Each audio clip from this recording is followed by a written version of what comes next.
Hi, guys. Good morning. Kat Kabira here, and greetings from Bali. So, a topic of interest that's come up lately, both personally as well as with my clients, is what does it mean to have an addictive personality? Or how do we start to work with our addictions? I know that a few of my clients got really uncomfortable, with that concept, that there was a lot of idea around and judgments around, what does it mean to be addictive? And how I'd love to break it down for you is that what if when we're reaching for something on a continual basis that doesn't actually meet our needs and also creates havoc, chaos, and trauma in our life? That would be like an unhealthy addiction, right? And the key word is that the thing that we're doing, in a repetitive way, thinking that this time it will actually get better or different, that it's trying to meet a need that's not going to ever get met when we're going there. A classic example is when I work with eating disorders. It's that constant need, for my binge eaters, where it's like looking for soothing.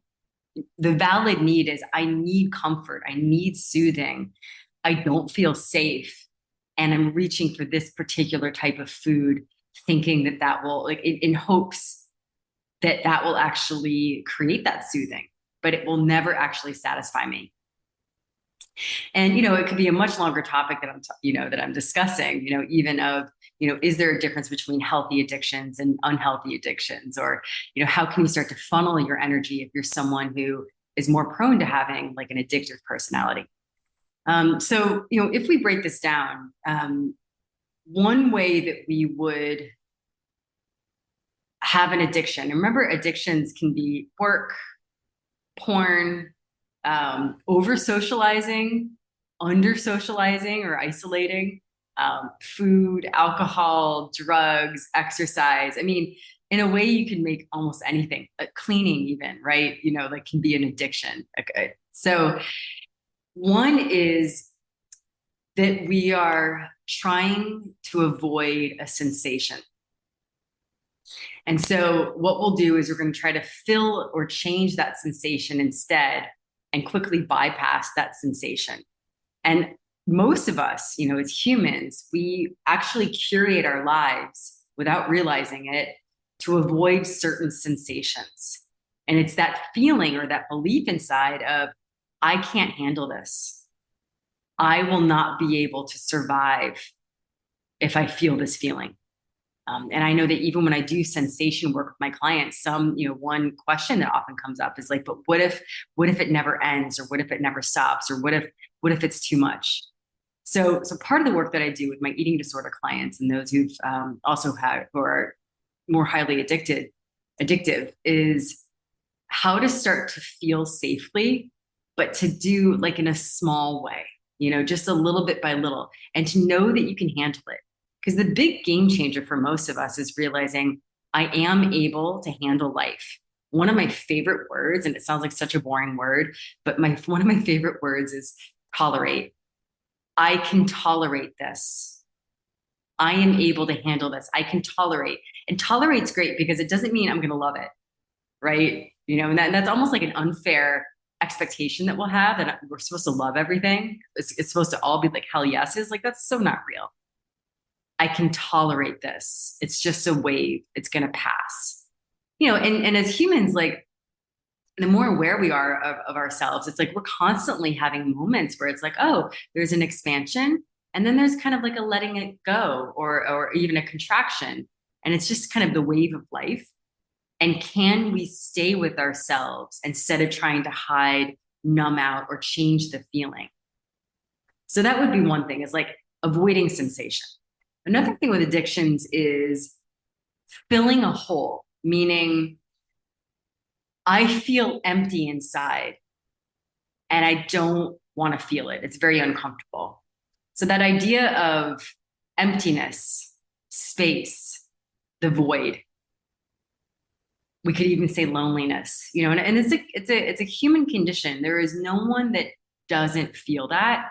And it's one of the most important initiations for us to go through. I want to qualify that we also really need to make sure that we have community and connections with people, because there can be people who end up isolating and actually not giving themselves that community. But even if you have solid community, there will be this discomfort we have when it's like, what do we do in those empty moments with ourselves? And again, that's where we might go fill it up with sensations that actually numb us out, confuse us, don't get us anywhere, as opposed to how to stay with ourselves.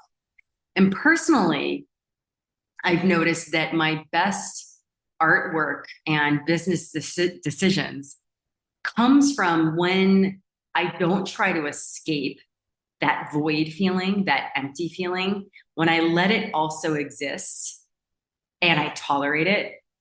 And then something very important births. But again, it's like, it's something where it's like, when it comes in, you're going to want to just suddenly watch Netflix. You're going to want to suddenly like just reach out for something, anything. And what if you can drop in at a deeper level and be with it? That's where nature is awesome, because it's a way that we can be engaged and in the being state, and where the void actually is magical. The final thing is boredom. And I had a memory this morning of when I was a senior in high school. I was a smart kid, and I took AP calculus my senior year. And I love learning, and I would get bored. And so my best friend and I hope my mom's not listening, would go get high over lunch.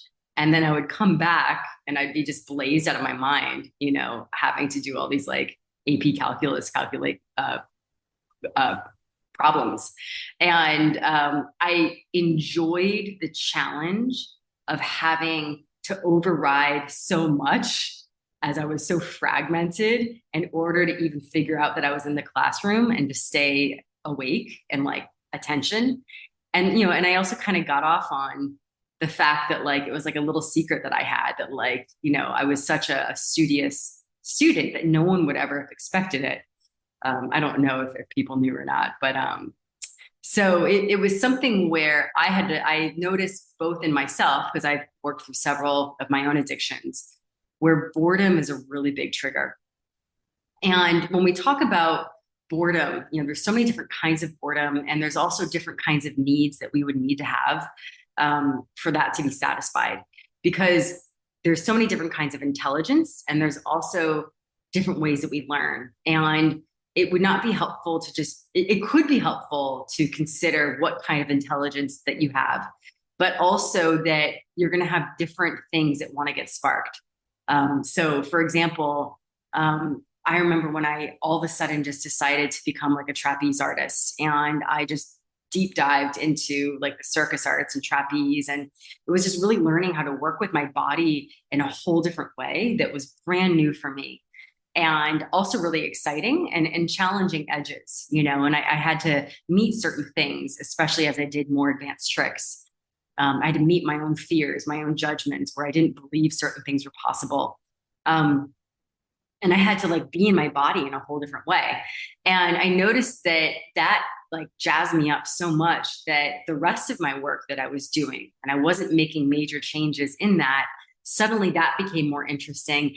And as a result, there were natural expansions that happened in the rest of my life. It's kind of like if you expanding in one area, it's going to have a beautiful ripple effect everywhere else.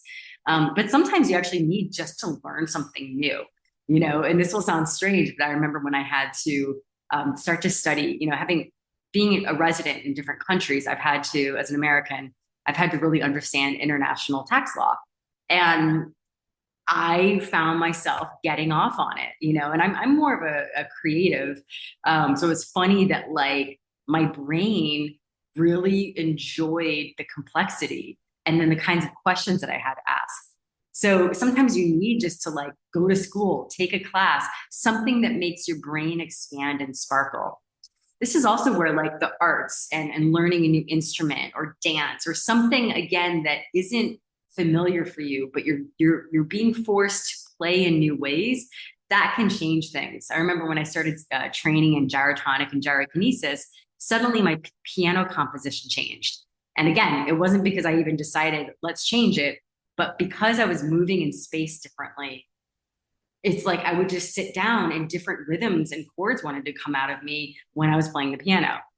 So that's my encouragement to you. And if you're someone who's intelligent, and if you're someone with a lot of energy, it's going to be easy for you to get bored.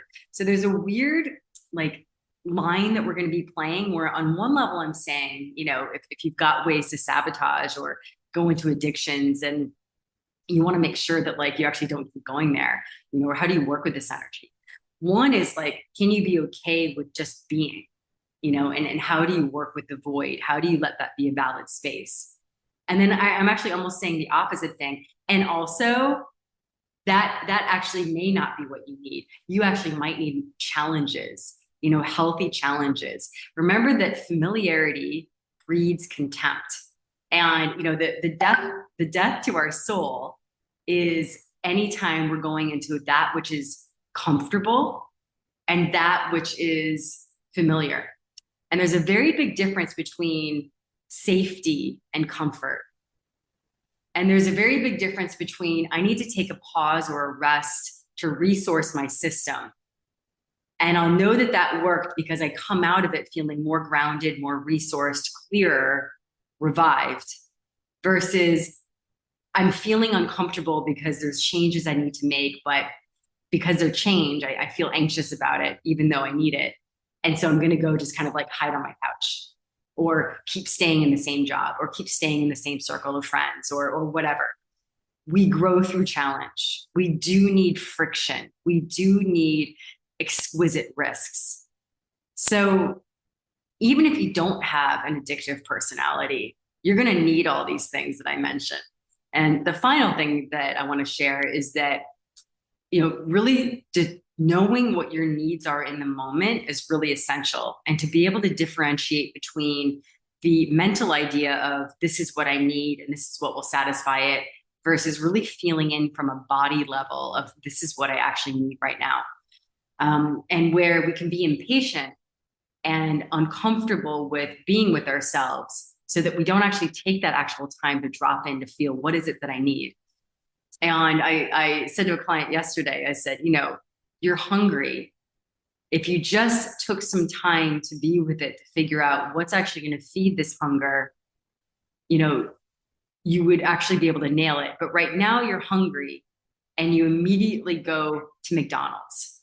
And that's the last thing you want, but it's what's available. So you're going to McDonald's, but you actually want to go to a 5-star restaurant and have filet mignon, but you keep eating McDonald's. So it's like, unless you love McDonald's, like don't go for McDonald's, don't just go settle. Can you take time to allow yourself to feel in? And it might feel scary because it's new, but that's the magic growth edge. Sending lots of love to you from Bali. Happy Sunday.